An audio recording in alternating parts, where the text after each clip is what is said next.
हे जीवन के अनंत सर्जक श्री कृष्ण, जब दुनिया ने हमें नहीं समझा, जब हमारे मौन को कमजोरी समझा गया, जब हमारी सच्चाई को झूठ करार दिया गया और जब हम हर बार अपमान की परछाइयों में अकेले छूट गए, तब भी एक कोना था हमारे भीतर जहां तू मौन खड़ा था। तेरा स्पर्श, तेरी दृष्टि, तेरा धैर्य, तेरा स्नेह हमें हर उस क्षण में थामे रहा जब हम गिरने वाले थे। और आज जब हम तेरे चरणों में फिर से लौटे हैं, तो कोई औपचारिक शब्द नहीं है, कोई रटाई गई प्रार्थना नहीं है, बस एक गहरी पुकार है।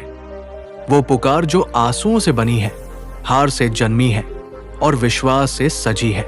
तू हमें इतना शुद्ध, इतना मजबूत, इतना शांत बना दे कि कोई अपमान हमारी गरिमा को न छू सके, कोई तिरस्कार हमारे आत्मा के सम्मान को कम न कर सके और कोई अस्वीकार्यता हमारे होने की मूल्यवत्ता पर प्रश्न चिन्ह न लगा सके।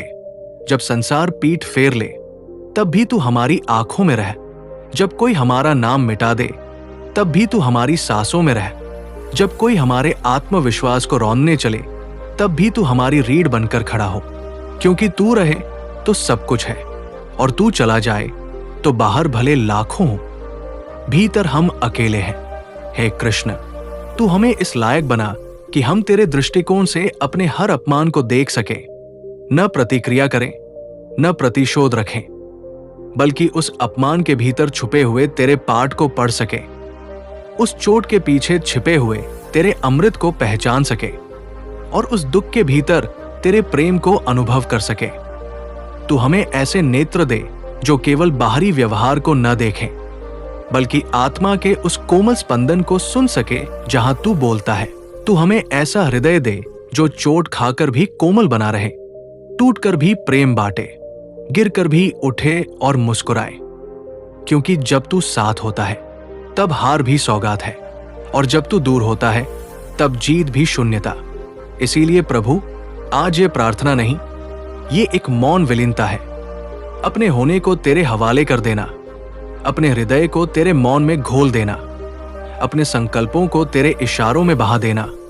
तू हमारा केंद्र बन, तू हमारी दृष्टि बन, तू हमारी गति बन, और फिर हम जहां भी जाएं, जो भी करें, जैसा भी परिणाम हो, सब तुझ में समर्पित होता जाए, सब तुझ में विश्राम पाता जाए, और हम समझ जाए कि तेरे साथ अपमान भी वरदान बन जाता है और तुझसे दूर होकर सम्मान भी सिर्फ एक छलावा है। जिस क्षण हम श्री कृष्ण की सहज सर्वदर्शी दृष्टि से अपने जीवन के अपमानों को देखना आरंभ करते हैं, ठीक उसी क्षण हमें स्पष्ट दिखाई देने लगता है कि ये तिरस्कार, ये कटु शब्द, ये अनदेखिया और ये ठुकराए गए अवसर वास्तव में किसी बाहरी शक्ति की सजा नहीं, बल्कि हमारे भीतर छिपी अपरिमित सामर्थ्य को प्रकट करने के लिए भेजे गए देवदूत हैं। क्योंकि ज्यों ही किसी ने हमारा सम्मान मिट्टी में मिलाने का प्रयास किया, त्यों ही हमारे भीतर के सत्वबीज को फूटकर अंकुरित होने की पहली दरार मिली। अपमान की आग पर तपकर आत्मविश्वास का लोहा शुद्ध हुआ। भट्ठी की हर लपट ने हमारे अहंकार की मलिन परतों को जला डाला, और जब बाहरी स्वीकार्यताएं छिनती चली गई, तब मन ने पहली बार भीतर बैठी दिव्यता की झलक देखी। यही कारण है कि कृष्ण के विश्वरूपदर्शी चरणों तक पहुंचने वाले हर साधक को समय समय पर तिरस्कार, निंदा और उपहास की कसौटी से गुजरना पड़ता है। अर्जुन से लेकर मीरा तक, सूतपुत्र कर्ण से लेकर सुदामा तक, क्योंकि ये कसौटी बिना प्रश्न पूछे हमें दो विकल्प देती है। या तो हम अपमान की धूल में चीख चिल्लाकर अपना मूल्य सिद्ध करते रहें, या उस धूल को माथे का तिलक बनाकर खामोशी से आगे बढ़ जाए। और जब हम दूसरा मार्ग चुनते हैं, तब अचानक हमें समझ आता है कि अपमान की वह चोट हमारे आत्मबल के शिलालेख पर छेनी हथौड़ी की पहली प्रहार मात्र थी। हर नकार, हर खिल्ली, हर अनसुनी पुकार दरअसल हमें ये याद दिलाने आया था कि हमारा मूल्य किसी प्रशंसा पत्र, किसी पद, किसी पुरस्कार या किसी तालियों की गड़गड़ाहट पर आधारित नहीं, बल्कि हमारी आत्मा की उस मौलिक आभा पर आधारित है जो न पैदा होती है, न मरती है, और जो स्वयं श्री कृष्ण की चिन्मय चिंगारी है। जब ये बोध भीतर फूल सा खिलने लगता है, तब हम पाते हैं कि जिस व्यक्ति ने हमें नीचा दिखाया, उसने ही हमें अपने आदर्श से ऊंचा उठाने का अवसर दिया। जो मित्र हंसकर दूर हो गया, उसी ने आत्मनिर्भरता का पाठ पढ़ाया। जो मंच हमें देने से इनकार किया, उसी ने भीतर का मंच प्रकाशित कर दिया, जहां दर्शक स्वयं ब्रह्मा है। और तब जीवन की हर अग्नि परीक्षा अमृत वर्षा में बदलने लगती है। आलोचना अब उन सूखे पत्तों सी प्रतीत होती है जिन्हें हटाए बिना नए अंकुर नहीं फूटते। ये एहसास हमारे दृष्टिकोण को इतना व्यापक कर देता है कि हम तानों के शोर में भी आशीर्वाद का संगीत सुन पाते हैं। हम नकारात्मक शब्दों की बाढ़ में भी संस्कारों की नदियां खोज लेते हैं, और हम गालियों की आंधी में भी गुरुवाणी की गूंज पहचान लेते हैं। क्योंकि अब हमें ज्ञान हो चुका है कि श्री कृष्ण जब सुदामा के फटे कंबल को देखकर मुस्कुराते हैं, तो वो मुस्कान दुनिया के सबसे कीमती वस्त्र से बढ़कर सम्मान देती है। जब वे द्रौपदी की लाज बचाते हैं, तो उस रक्षा सूत्र के धागों में संपूर्ण ब्रह्मांड का गौरव बांध देते हैं। और जब वे राधा से दूर होते हैं, तो विरह के आंसुओं में प्रेम का लग्न राग गाते हैं। इसीलिए जो उनके शरणागत हो जाता है, वो अपमान में भी अमोल सौदा पाता है, क्योंकि उसे पता होता है कि ये आघात उसकी देह मर्यादा पर है, आत्मा पर नहीं। ये चोट बाहरी चेहरे को भंगुर करती है, भीतरी ज्योति को नहीं। और इस बोध के साथ जब हम अगली बार अपमान से रूबरू होते हैं, तो न हमें सफाई देने की जरूरत रहती है, न पलटवार करने की। हम बस शांत रहकर भीतर सुनते हैं कि कृष्ण कह रहे हैं, तू बस अपनी गरिमा संभाले रख, बाकी सब मैं देख लूंगा। और सचमुच समय कुछ ही पलों, कुछ ही दिनों या कुछ ही वर्षों में दिखा देता है कि जिस मिट्टी से हमें लथपथ किया गया था, उसी मिट्टी से हमारे आत्मीय वृक्ष ने जड़ पकड़ ली है। और जब फल लगे, तो वही लोग जिन्होंने पत्थर मारे थे छाया लेने आ खड़े हुए। तभी हमें अंततः समझ आता है कि ब्रह्मांड का गुप्त नियम यही है। अपमान वही पचाता है जो भीतर से श्री कृष्ण का हो चुका है, और जो इसे पचा लेता है, उसके लिए अपमान अमृत तुल्य औषधि बन जाता है, क्षत्रिय तुल्य कवच बन जाता है, और अंततोक्त्वा चरित्र तुल्य मंदिर बन जाता है, जहां स्वयं भगवान निवास करते हैं। जब कोई तुम्हें नीचा दिखाने आए, जब कोई तुम्हारे अस्तित्व पर प्रश्न चिन्ह उठाए, जब तुम्हारे कर्मों को, तुम्हारे संकल्पों को, तुम्हारे प्रेम को, तुम्हारी मेहनत को इस संसार की कड़ी धूप झुलसाने लगे, तो एक क्षण रुककर आंखें बंद करके अपने भीतर वो स्थान खोजो जहां श्री कृष्ण मौन खड़े हैं, जहां उनकी मुस्कुराहट किसी शब्द से नहीं बनी होती, बल्कि उस साक्षात्कार से बनती है जब आत्मा ये समझती है कि ये जीवन प्रशंसा पाने नहीं, बल्कि आत्मा को पहचानने की प्रक्रिया है। और आत्मा की पहचान तब सबसे तेज होती है जब दुनिया उसे नकारती है, क्योंकि जब बाहर कोई सहारा नहीं रहता, तभी भीतर की असली शक्ति प्रकट होती है। जैसे अंधेरे में ही दीपक की लौ दिखाई देती है, जैसे तूफान में ही पता चलता है कि कौन सा वृक्ष अपनी जड़ों से जुड़ा है। श्री कृष्ण हमें बार बार वही सिखाने आते हैं कि जब तुम्हारे साथ अन्याय हो, तब तू रो मत, तू तड़प मत, तू उन्हें कोस मत, बस मौन रह और सोच कि ये सब तुझमें छुपे उस विराट पुरुष की परीक्षा है, जो केवल तब जागता है जब आत्मा पूरी तरह अकेली कर दी जाती है।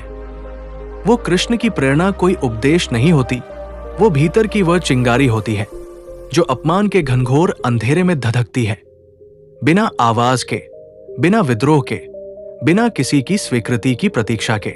क्योंकि वह चिंगारी स्वयं साक्षात कृष्ण का स्वरूप होती है, जो कहती है, जब सबने मुंह मोड़ लिया, अब मैं तुझमें प्रविष्ट हो रहा हूं। अब तू स्वयं मेरा प्रतिनिधि बन, तू किसी से कम नहीं। और जब यह भाव भीतर उतरता है, तो व्यक्ति को न आलोचना डगमग करती है, न अस्वीकृति तकलीफ देती है, क्योंकि अब वो समझ गया होता है कि दुनिया की दृष्टि अस्थायी है, मगर कृष्ण की दृष्टि अनंत है। और जो उन्हें प्रसन्न कर देता है, उसका अपमान संसार लाख करे, उसका गौरव घट नहीं सकता। तब वो जीवन जीता नहीं, तपता है, हर चोट को चंदन बनाकर माथे पर लगाता है, हर तिरस्कार को फूल बनाकर चरणों में चढ़ाता है, और हर कटु शब्द को सीढ़ी बनाकर आत्मोन्नति की ओर चढ़ता है।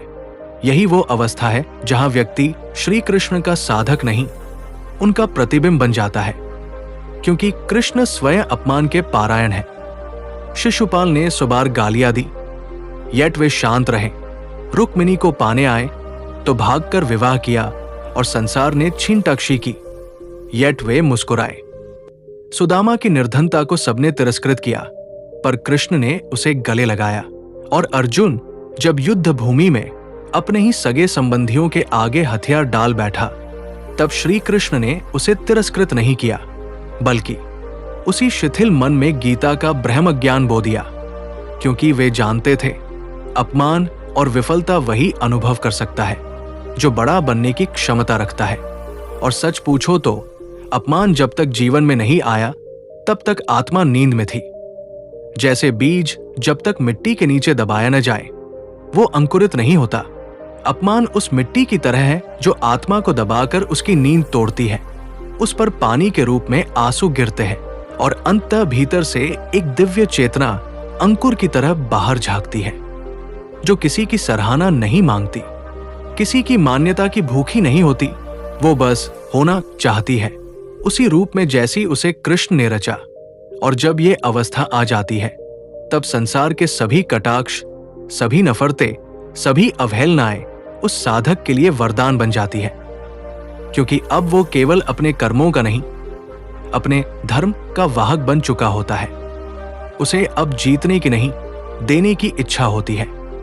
अब वो दुनिया को कुछ सिद्ध नहीं करना चाहता, वह तो बस अपने अस्तित्व को श्री कृष्ण के चरणों में समर्पित करना चाहता है, क्योंकि अब उसे ये आंतरिक ज्ञान हो चुका होता है कि संसार की बड़ी हस्तियां वही बनी जिन्हें संसार ने पहले बहुत छोटा कहा था, और श्री कृष्ण उन्हीं के पास सबसे पहले आए, क्योंकि जिनके हृदय अपमान से जलते हैं उन्हीं के भीतर भक्ति सबसे प्रखरता से प्रज्वलित होती है।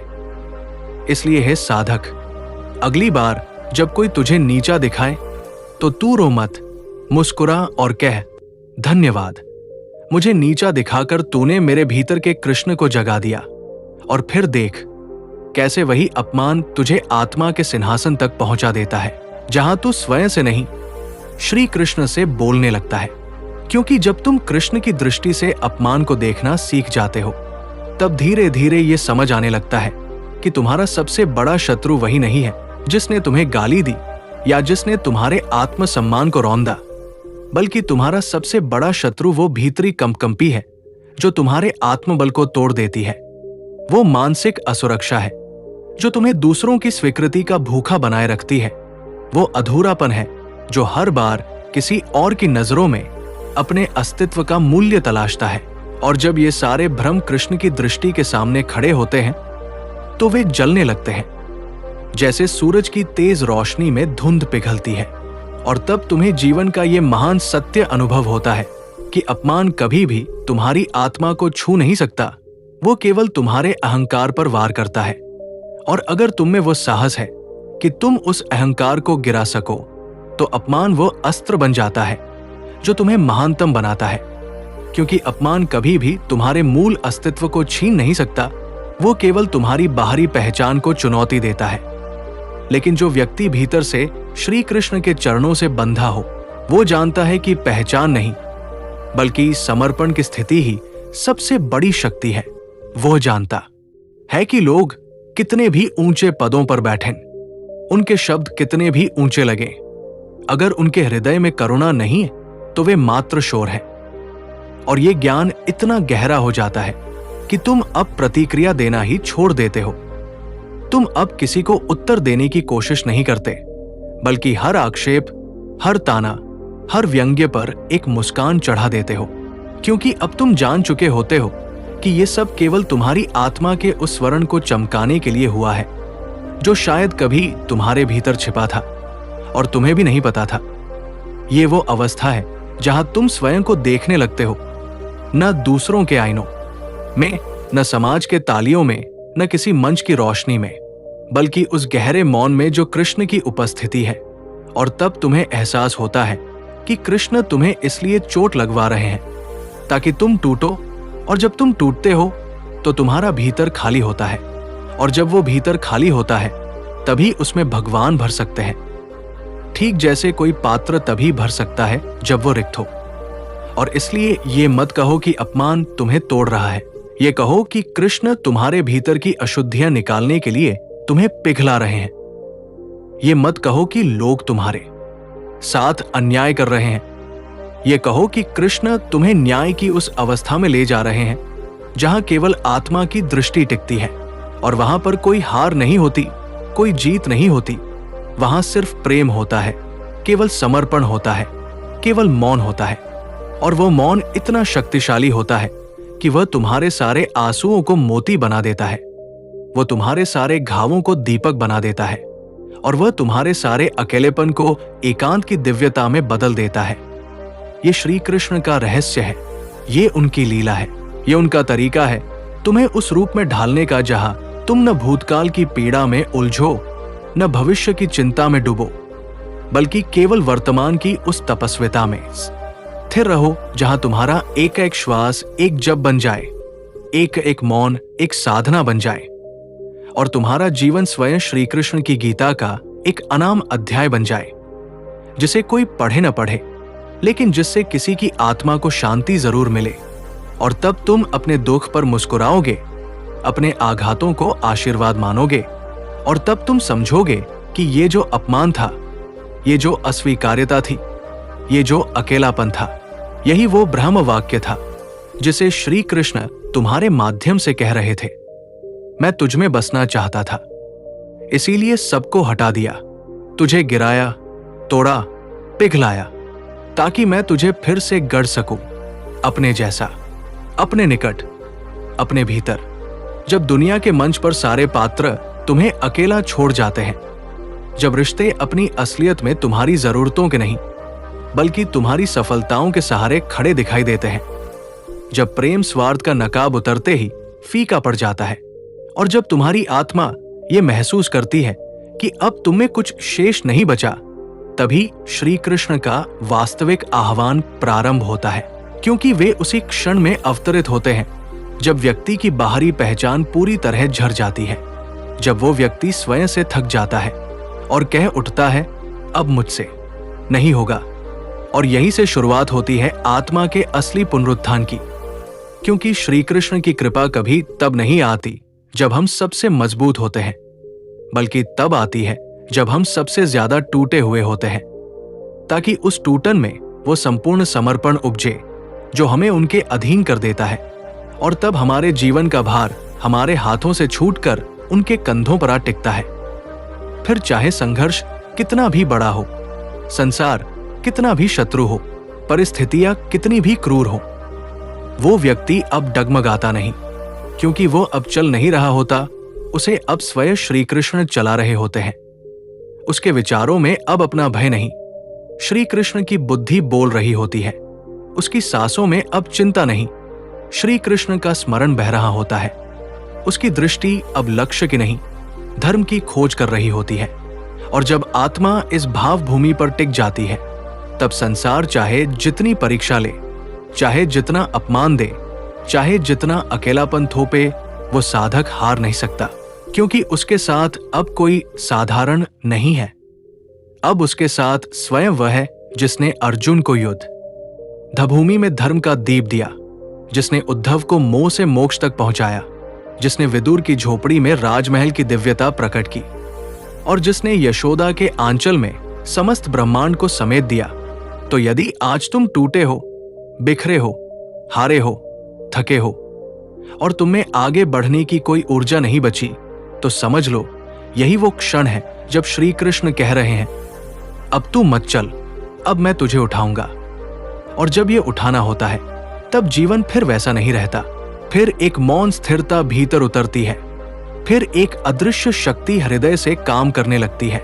फिर परिस्थितियां तुम्हें नहीं डराती, फिर अपमान तुम्हारा आत्मबल नहीं छीनता, फिर विफलता तुम्हारा विश्वास नहीं डगमगाती, क्योंकि अब तुम्हारे भीतर श्री कृष्ण बस चुके होते हैं।